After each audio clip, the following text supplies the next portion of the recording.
Well, hello everybody, and welcome back to the Curious Realms waning coverage of the 2025 International Remote Viewing Association Conference right here in Cloudcroft, New Mexico. We are incredibly honored to be joined once again by the indomitable Paul H. Smith. Thank you so much for coming to the conference this year. You gave a great presentation yesterday. I appreciate that. Your involvement with remote viewing, how did you first come to be involved with remote viewing, Paul? They came to me. I didn't come to them. Okay. Excuse me. Sorry about that. It's okay. Nothing wrong with being human. That's a matter of opinion.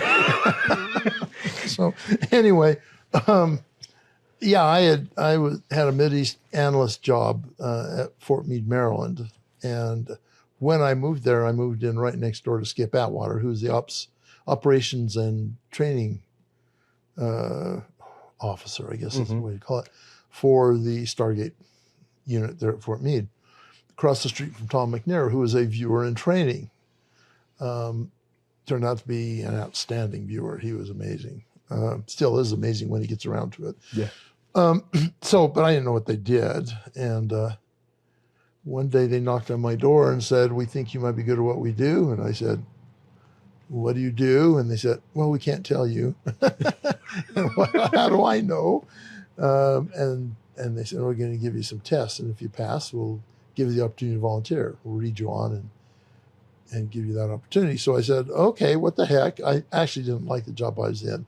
It was pretty much just a bookkeeping job, sending intelligence reports around to whoever needed the information, and maybe more of a library job, I guess you could say. But I apparently scored where they wanted me to, because they took me over to the Stargate buildings. And Tom, you have to kind of picture this. So these guys are living in military quarters, and they have Captain McNair and Captain Atwater on their door, but they always wore civilian clothes, and Tom had a full beard. And so here I am sitting at this table in a ramshackle building, perfect cover story, right? Yeah. The building looked like it was about ready to fall down. It'd been there since World War II and meant to be temporary then. Sit in this chair, there's Tom, jeans, button-down shirt. I just wrecked the mic. You're okay. Button-down shirt and full beard. And he starts, I have to sign this statement, basically giving up all rights to my firstborn child. Sure. Yeah. It was actually, I was read on to TS, Top Secret Special Compartment in Intelligence. Oh, wow. And several different compartments within the TSI realm. And this was probably a much more, I can't think of a good word, but rigid, I guess you could say, rigid read-on paper document, essentially a military version of an NDA. Yeah. Than anything I'd signed before. It was worse than, I got down to nuclear surety information. It was worse than that. Wow. So wow. I'm not quite, what, is this something I ought to be? Yeah. So I signed it, and then he could reveal, right? So he said, here's what we do. We collect intelligence against foreign threats using a parapsychology discipline called remote viewing. We want to invite you to volunteer to become a psychic spy. Now, it might be a few words there, but that's the essence of it. Yeah. And he said, "Now, you don't have to tell us anything. You don't have to make a decision. We need just report back in 24 hours and tell us your decision." I said, "Don't need that. Where do I sign?" Yeah, I want to do this. And he had a surprised look on his face, because most of the people that they had pitched to had been kind of reluctant. They had to think about it. This was something that they had never considered. But I had been interested in ESP for years. I had decided that after a while, I was in a junior high science fair experiment on the ESP that totally failed. And so I kind of, I was kind of a skeptic about it. Sure. And then as he's reading me on, in that 30 seconds, however long it was, it's going through my head. He's telling me there's a line item in the federal budget that pays to train people how to do extrasensory perception. There's no way in hell I'm not going to do this. Yeah. Exactly. And so he had no idea that I'd had this long kind of preparation, unintentional preparation for just this thing. Interesting. And so, okay, I'm on board right now. And I was married to my first wife, and she was a bit Skeptical as well. Well, no, it wasn't that. She was insistent that I make no decisions without her. Okay. Right? Particularly something Sure. that's Military massively- oriented. even military, and Yeah. that affected her Absolutely. life, right? Yeah. And this could potentially do that. Yep. But I knew this was the right thing to do, and I didn't care what she thought about this. That wasn't the case with most of the decisions I made because she made me care about them, right? Yeah. But this time I would put up with anything because I was going to do this, no matter what she wanted or anybody else might want, right? So, yeah. Wow. And were you, just out of curiosity, were you anybody in your family sensitive in any kind of way, parapsychologically? Had you ever had parapsychological experiences in your life? I had some before this? I had some psycho relatives. Okay. No, just kidding. No, I mean, they were all down to earth, gone through the depression, my parents and such. Yeah, nobody reading tea leaves, though. Nobody that was a medium or Absolutely practiced spiritualism or anything like that. Nothing like that. And Wow. I had, first of all, I'd never put the words remote and viewing together. Sure. Of course, most people in the country hadn't, right? But I hadn't had anything I'd identify as psychic. Now, the one caveat is that I was and am a member of the Church of Jesus Christ of Latter-day Saints, what everybody knows as Mormon. Sure. And we do have a tradition and a doctrine on personal revelation, personal inspiration. Absolutely. And so this wasn't something that would have, the remote viewing is just a kind of a different kind of sort of thing like that, Yeah. Otherwise, there's no message from Moroni in stone that was gazed through. Well, you don't get messages from Moroni, but from God. Yeah, from or the God. Holy Ghost, Yeah. whatever. I mean, and I had some experiences. Some people might call it intuition. At that time, I would have called it revelation. Sure. And I think it was. Right? Absolutely. And so I at least had some preparation even from my religious background. Yeah. Interestingly, in the years since, I found that Mormons tend to be much more accepting of this stuff when they're approached about it correctly. Yeah. Mormons and Catholics, both of them seem to have a bit of an affinity for it. Protestants, evangelicals, those folks have trouble with it. It's interesting you bring that up because before Games, before I go to any conference that I'm sponsoring or doing interviews at, I always put out a paid ad for the tickets. I'm trying to help. Yeah. I'm trying to help get word out. A month after I put my paid ad for Games out, I saw a Facebook message, and it was for like an alert. Randy Jordan has commented on your post. My brother. And I was like, oh, let's go see what it is. Okay. It was my Games post. Yeah. And his comment was, the comment section on this post is gold. I mean, brother, people were like, this is satanic. This is one guy, it went off. And one guy was like, this is totally against God, everything else, and started putting the book of Revelation in there. And I was like, whoa, hold on. There's nothing in Revelation that does anything about this. I was like, wait a minute. You're quoting the book of Revelation to me. Could it possibly be that the revelation that was given to John of Patmos was actually just remote viewing? Yeah. But, Revelation's got a lot of stuff in it. It does. And a lot of it's, to the average person, and I think to most people, is incoherent, right? Oh, sure. Well, it's a document written for the people of the time. Well, culturally, but even for them, it was thick pretty and rough. obscure. Absolutely. Right? You had to have a certain background. I think That's probably right. the Kabbalists, well, no, they didn't exist at the time. But maybe Jewish mystics would have understood it better, whatever. Most modern people draw conclusions from totally not supported from the actual text. Absolutely. But I don't recall anything in there. I could be wrong. It's been a while since I read it, but I don't recall anything in there that actually condemns anything that could be described as remote viewing. No. So, no. Absolutely not. That's just it. And we were just talking about this with Dale Graff a minute ago, the idea of that subconscious fear that people have, even just that fear of the unknown. I talk to a lot of people that aren't even religious, that when I get into a conversation with them about this, they're like, yeah, man, that's just creepy. I don't know if I want to get into that. So I don't think we talked about this when we interviewed last time for Side Games. No. But that's a thing that probably can be properly labeled ontological shock. Yeah. And that's a topic that I've become very interested in and Same. done some research in. Same. So I think, in fact, I did a talk on it at the Parapsychology Association conference Oh, wow. in Germany in July, right? So it isn't ontological shock yet. It's trying to avoid That's right. ontological shock. Yeah. It's an avoidance thing because they don't want their worldview changed. Yeah. And if you're presented with very strong evidence that everything you believe, not everything you believe, but a lot of what you believe is wrong, Yeah. you don't want to have that. You don't want to have that. That's a very painful experience. Yeah. And psychically painful. And I don't mean psychic in the ESP sense. No, but no, just no. mentally. Absolutely. Yeah.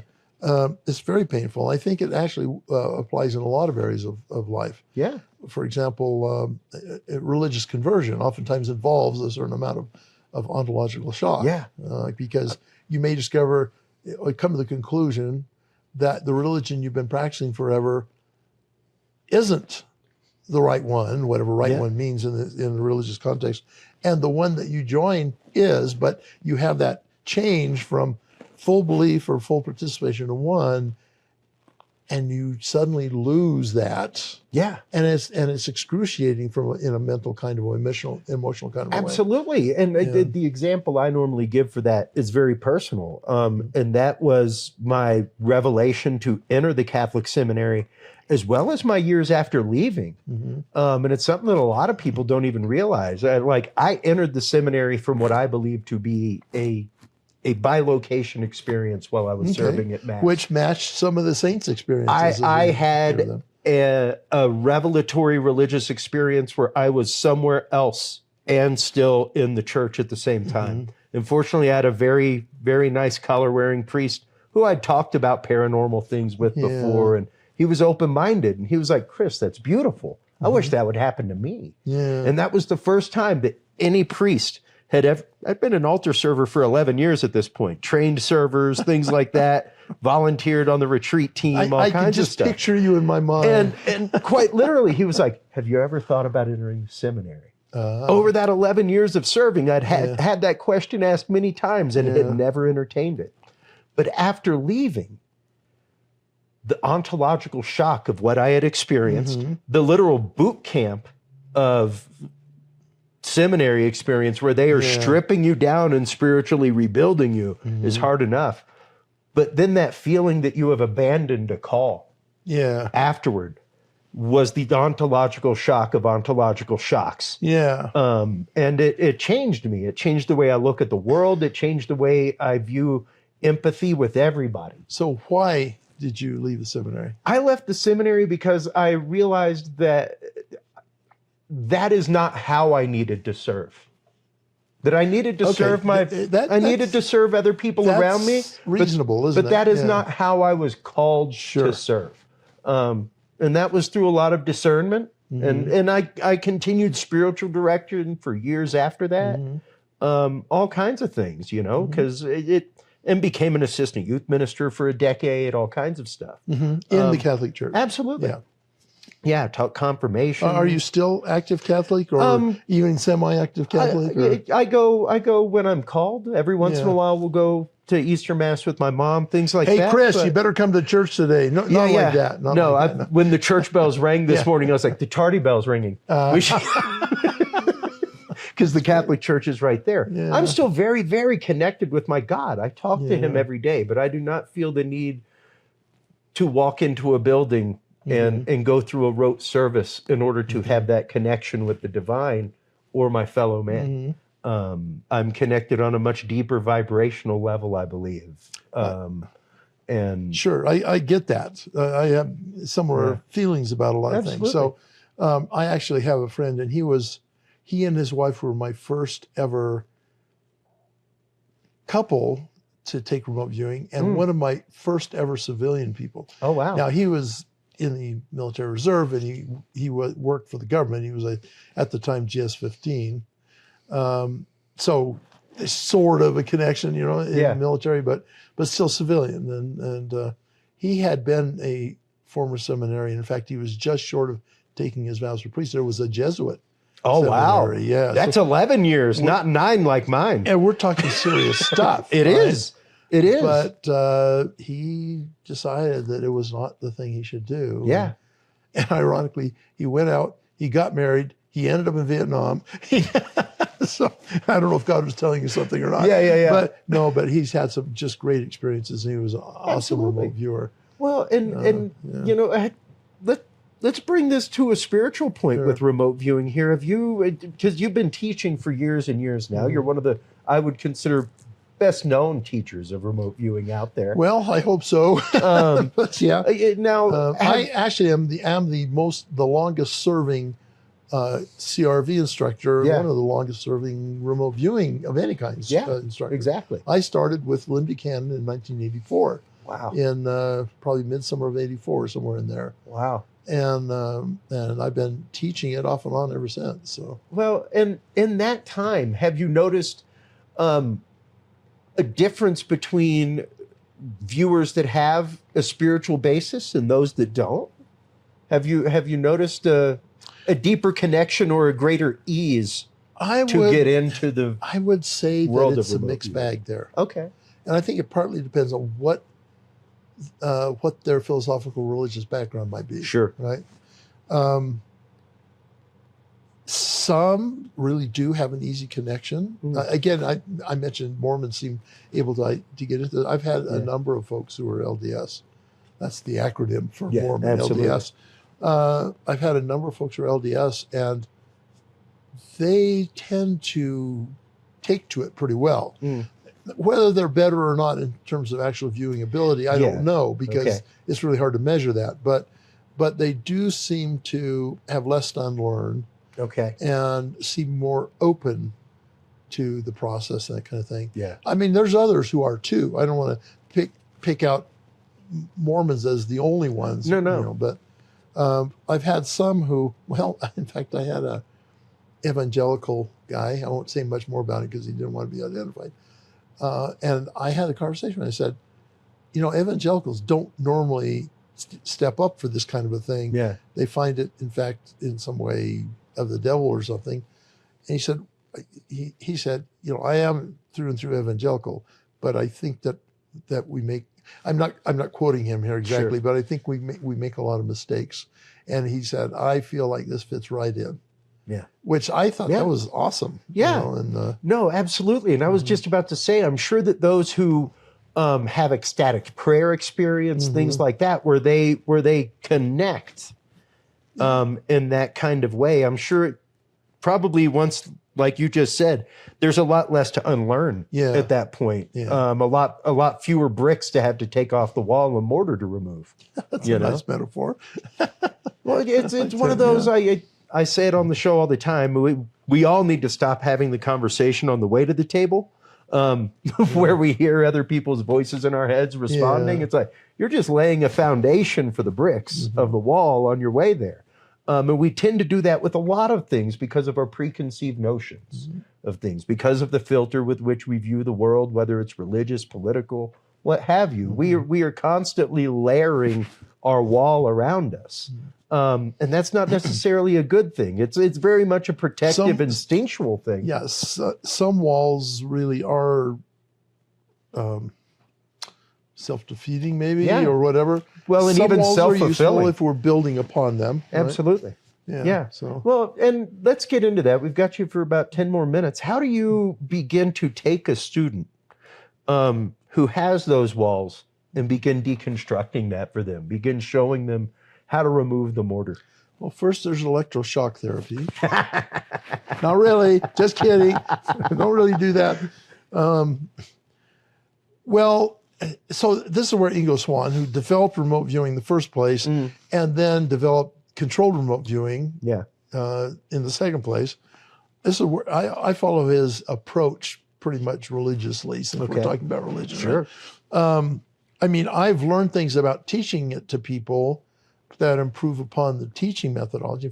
In fact, in my graduate program, I purposely took some education courses just to help me be a better teacher. Sure. Right. But his overall approach is just genius. And so it sort of disassembles people's preconceived notions.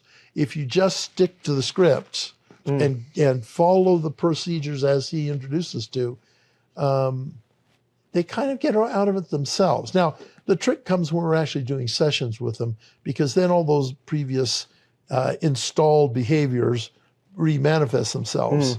And we often have to work with them very closely to get them to let go of that. Yeah. I think the biggest issue, in fact, it is the biggest issue in learning remote viewing, is our society is inculcated in us. That's a fancy word. It's a I didn't beautiful say word. it right, but close to it. Inculcated in us. The need to succeed and the fear of failure. Yeah. And that works great in everyday life.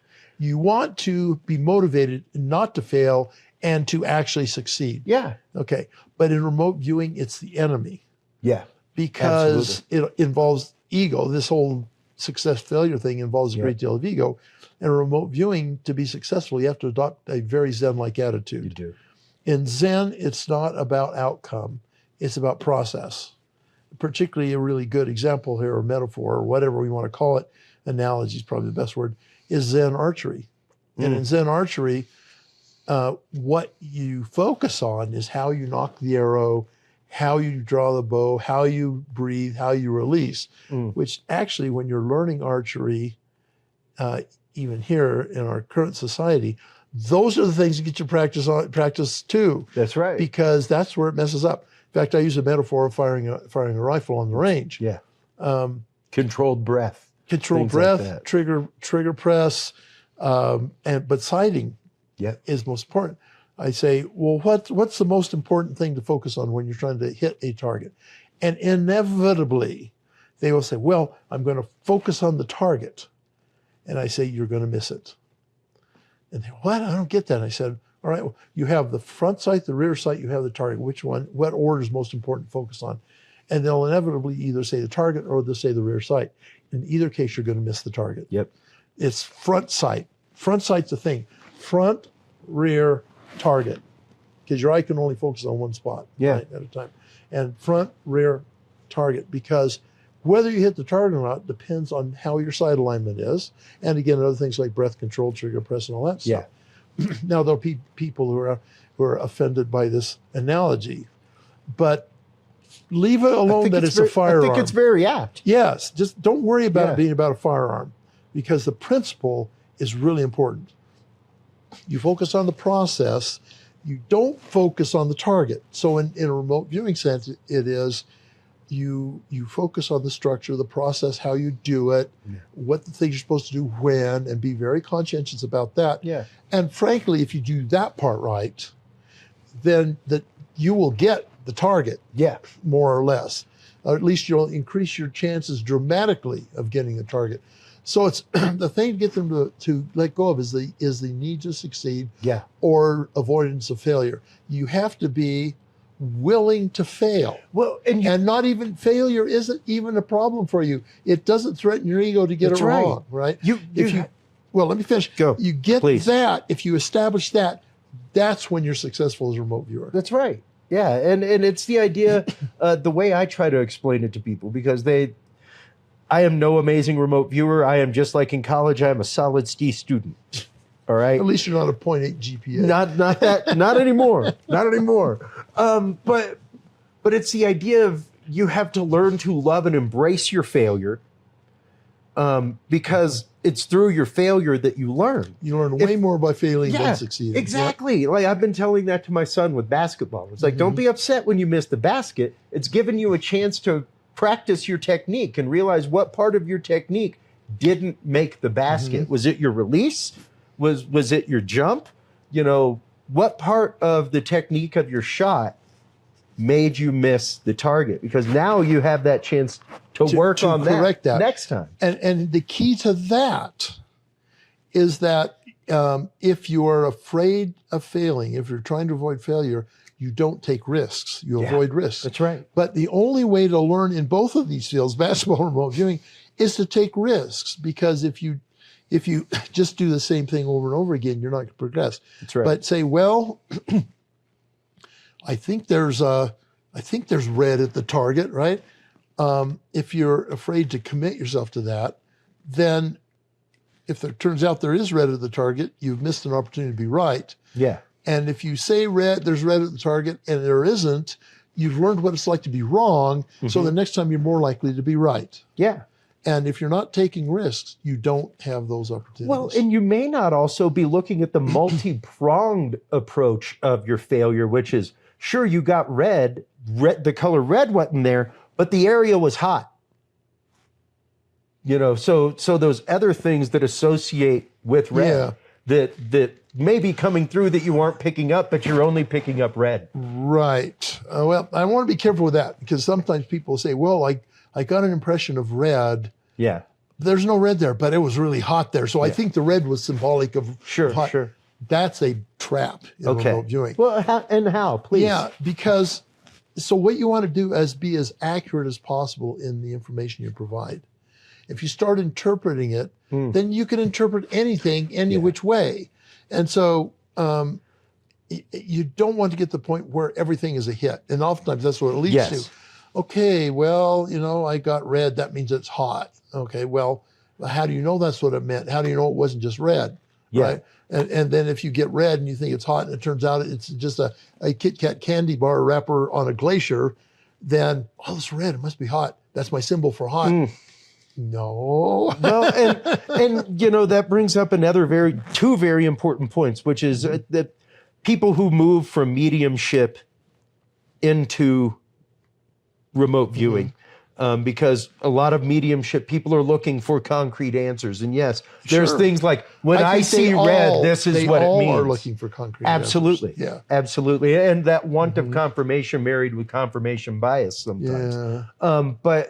But when you're talking about especially that when I see red, this is what it means. Yeah. That's a very medium concept when you're talking about mediumship, things like that.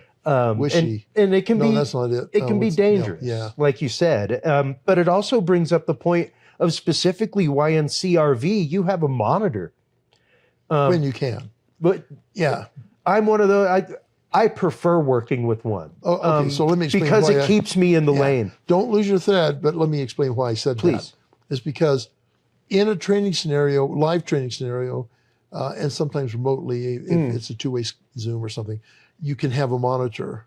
But probably the biggest majority of viewers out there who've had some training and are working on their own, they're almost always solo. Yeah. And having a monitor, SRI, Stanford Research Institute, studies in remote viewing actually showed you do benefit from having a monitor for a number of reasons, which I think we're short on time, so I won't go into those. It's okay. But for a number of reasons, monitors are very helpful. But the problem is sometimes you can't have one. So that's just why I said even if you don't have a monitor, though, you should have somebody like yourself or even a trusted other person who knows you, knows your work, so that you can hand it over and they can give you notes, things like that. Well, right? that's helpful. And of course, I mean, but that's I do that with my students. Sure. They get 10 homeworks. One at a time we do them. They send them to me. I mark them up with red ink. And then I send them back with another target. And we do that exchange. So they get mid homework course corrections. Yeah. And it's very helpful. I do have to admit that I'm not very good at getting you back in a timely manner because I go to conferences like this. And you have tons of students as well. It's not like you're working with 10 people at a time. Right. And with that in mind, let's how do you get somebody, in the final question, how do you get somebody to the point of being a remote viewer with clients, things like that? At what point do you say you are ready to be released into the wild? Remember what I said about electroshock therapy? Yeah. No, just kidding. Yeah. That's when you get your portable collar. Well, and see, So, I mean, that actually is an issue in today's remote viewing community, is how you convert the training to actual applications and being useful with it. And it's a problem because so far society hasn't accepted it. And so there are relatively limited opportunities to apply it, particularly in any kind of way that you could support a family on. There's lots of folks that want you to do pro bono stuff. Yeah. Everything from find my missing cat to help me find a missing relative or whatever, right? And or something more less so emotionally laden. I don't know, some archaeological project or archaeological project, whatever. There's lots of ways you can apply it if you don't charge for it. But as soon as you start wanting to charge for it, then people kind of, I don't know about that. Yeah. And part of it is because it's less concrete. I mean, we don't have a huge track record in remote viewing yet. We have had some great, amazing successes. Sure. But you don't hear about the failures, and there are failures, no matter what anybody tells you. Plenty of them. Yeah. And so it is a kind of iffy thing. I mean, you get the same effect in law, right? So when you engage a lawyer to help you with a case, a suit, or something like that, you don't know if they're going to succeed in giving you what you want. So they charge a upfront fee and a retainer fee to make sure they get their money, whether it works or not. That's right.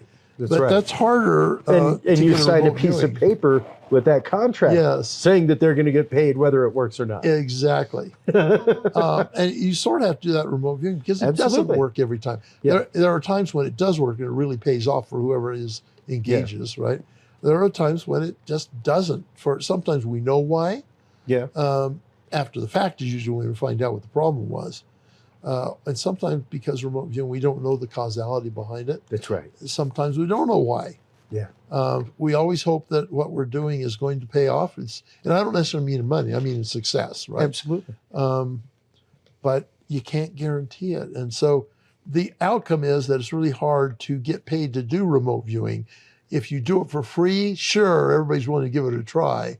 And there's nothing wrong with doing it for free. I don't want to say that either. But folks, they pay a lot of money to get trained. Yeah. And so they want to at least some way get that back. I've fortunately been able to help some of my students because I've actually got them. I get requests and stuff, and I set up a project, and they get paid. Yeah. Sometimes they don't, and then I say, "You want to give it a try, even though you're not being paid?" Yeah. Sure. Okay. Oftentimes they do it for practice, but it's complicated. Absolutely. And I can't remember what the initial question was. I hope I got there. No, you did. Okay, you did. good. It was how do you get them there? Yeah. Get them out into the wild. There are some efforts out there where sometimes involves payment, sometimes not. But like the Divine Remote Viewing Group, I think it was called, which is one of my students, Nancy Smith. And Sublime. That's it. Yes, that's much better than Divine. Sublime Remote Viewing Group. And Dale Graff is associated with that. Yep. And I think you've interviewed him, so people know what I'm talking about. And, that's an ongoing project, and I think it's somewhat open to newcomers, not new people. They need to have some capacity. Yeah. So a woman named Gail Husick, who's really an amazing person, she's a Harvard-trained lawyer, worked in Silicon Valley for a number of years, and was trained in at least the first, I think, basic by Lynn Buchanan. Okay. But she realized her talent was in organizing things. So she created a group, a business actually. She got her private detective's license so she can do some things you can't do without authorization. That's right. And she set up a structured remote viewing operational group. She's right now in sabbatical. I don't know how long it was going to last. I think she found out, there's a way more work than I thought it was going to be. I'm sure it's a lot. I can't imagine. I can't imagine that it's not a mountain of work. So, well, that's one of the reasons I don't do it very often anymore. Yeah. In fact, maybe a final statement about Absolutely. what I focus on teaching and outreach right now. I don't do remote viewing myself very much. Occasionally I do. And I don't do operations because they're hugely time demanding. Yeah. And I'm 73 now. I don't have a lot of time left. I mean, we're talking pass it on while you years can. rather than decades, right? Pass it on while you can. Well, that's exactly it. And some of my colleagues, they do a lot of operations. They don't teach me. Some of them don't believe you can teach it. They're totally wrong. But when they die or fully retire, that's gone. Yeah. Yeah. My philosophy is the more people I introduce to it, and even more importantly, the more people I train up to a useful level, that's going to survive me. Yep. And I think that's extremely important. Yeah. No, it's massively important. And that was one of the things having Hakeem Isler here talking about Psy Games, where we Yeah. interviewed you last time. My son took place in the children's room doing the mind sight stuff. So and he was like, I have a video of your son like teaching the other kids how to do mind sight. And he's like, that's what it's about. That's what it's about. Yeah. Teaching kids that young not to be afraid. Yeah. Don't let your mind go into that box that says this isn't possible. Mm-hmm. And if we can bring 8-year-olds and up into this, and with the concept that it's okay to feel these things, it's okay to be connected in that way, and having open conversations with them, like he said, he's like, I'm hoping in 50 years, instead of people seeing colored rings and putting them through a mask, that it's how many bowling balls can you keep in the air with your mind? You know, He's got away with words. He does. But literally, like the idea of competition, healthy, good competition like that builds industries. Brilliant. And I have to say, I was a bit dubious about it up front. And Yeah. I'm happy to own that. That's okay. When Hakeem first came to me with the idea, I said, well, go ahead and give it a try. But frankly, I think you're going to find it a much more of an uphill slog than you thought it is. And you know, this is me being non-encouraging like an idiot. He right? did it. Yeah. You were just being realistic. He totally surprised the heck out of me. And you were one of the judges in the dowsing competition that I was commenting on. Yes, that one. Yeah, and the one thing I brought up, and I mentioned it to him, I'd mentioned it after the show, was the last dowsing thing was everybody trying to douse for the image of gold on the thumb drives. Yeah. And even though they rocked with the actual metals, they couldn't get that. Even though there was gold in the circuit of every single thumb drive. So it was fascinating to see that. Not a lot, though. Not a lot, but a quantifiable amount of actual gold, not just a picture of gold. If your numbers are small enough, it's quantifiable.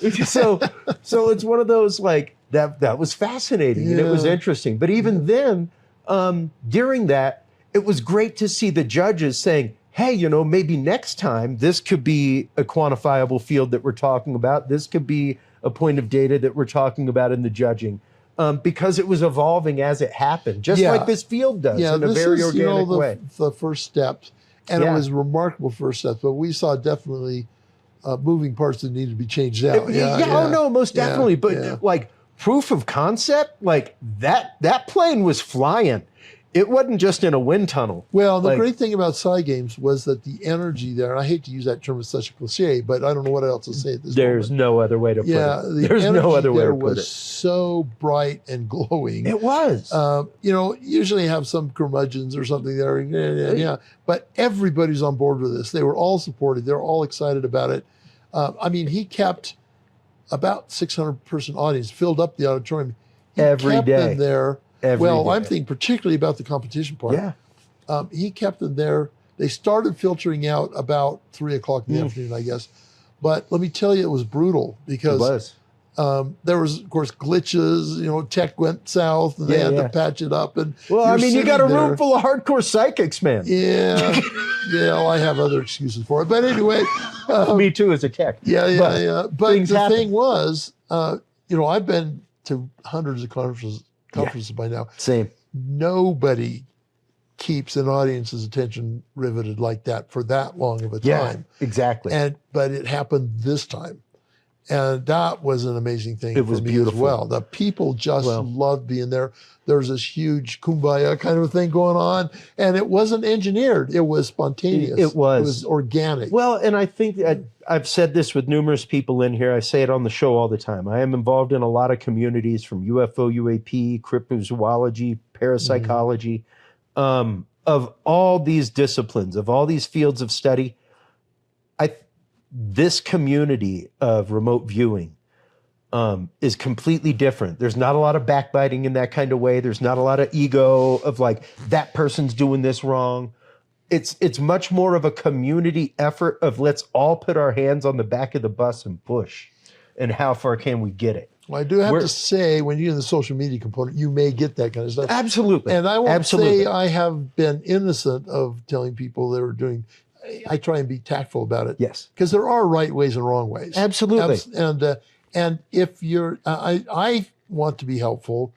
I've been in the game long enough that I know when somebody's going down a rabbit hole that has a bottom to it. That's right. That if I can just tweak their approach a little bit, they'll actually find out they're out of the rabbit hole and doing something useful. Yeah. Right. Yeah. But anyway, sorry. Well, that's okay. Yeah. That's okay. It's been a beautiful conversation. Thank you so much for the time, as always. Well, you are a lot of fun.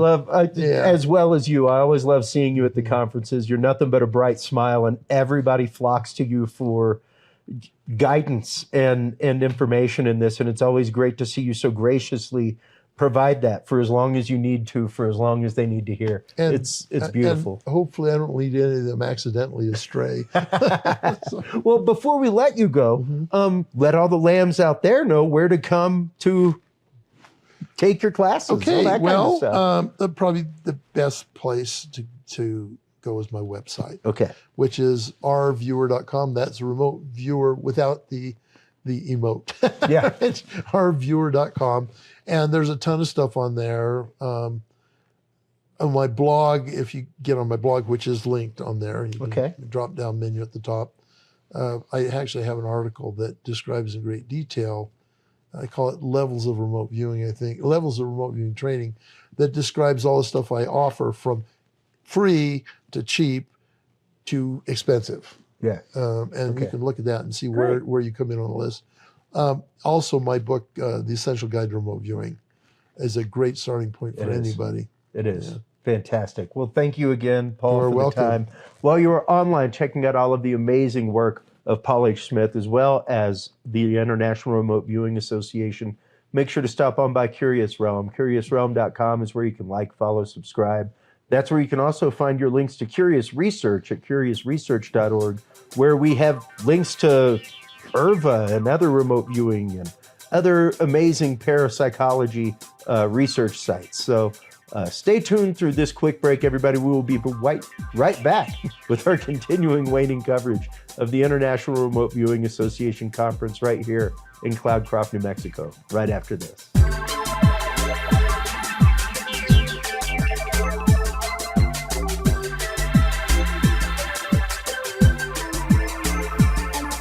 To good science is good research.